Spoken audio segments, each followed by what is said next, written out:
President Trump walks out after an announcement about the Paris Climate Agreement in the Rose Garden of the White House in Washington on June 1. HarrerBloomberg Kathleen Hartnett White was nominated by President Trump last month to lead his Council on Environmental Quality, the top environmental position within the White House.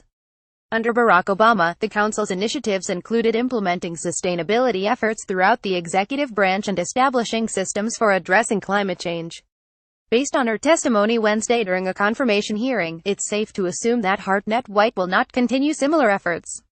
Our Chris Mooney articulated the various ways in which Hartnett White was pressed on the issue of climate change, including her insistence that, while human activity probably contributes to the warming climate, the extent of that contribution is very uncertain.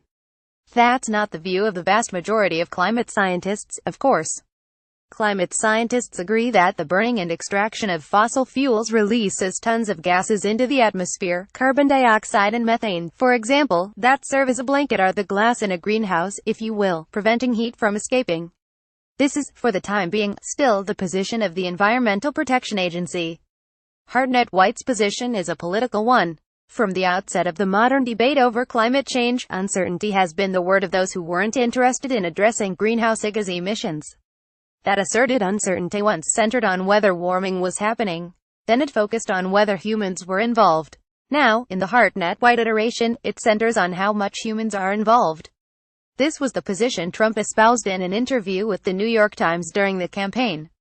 In the case of Hartnett White, that insistence that there's uncertainty, again, a view not widely held in the scientific community, as NASA points out, leads to some difficult rhetorical ends.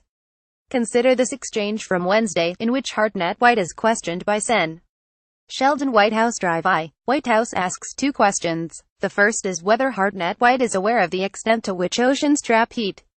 This is a complicated question that is probably outside the awareness of a layperson.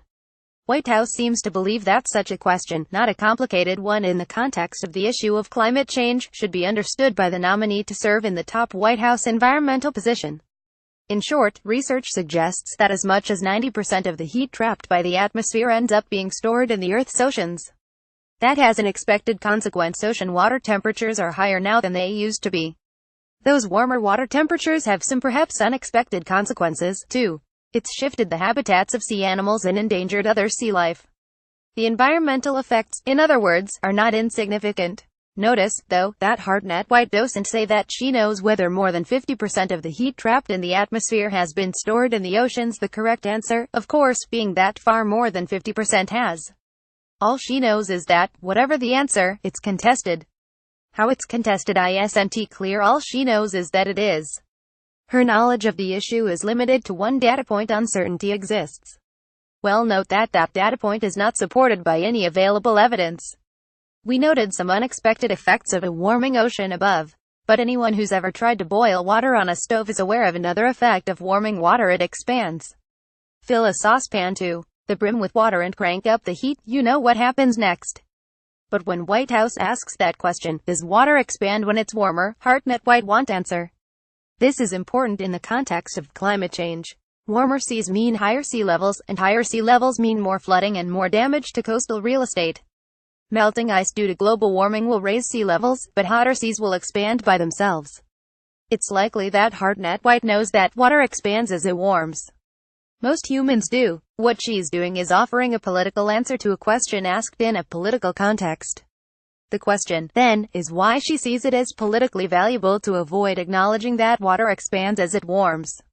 The answer goes back to our point at the outset. Hartnett White was probably nominated to run the CEQ because she's willing to brush aside the scientific consensus on climate change, not in spite of it. If that means that an awkward video trickles out over social media for one day, so be it.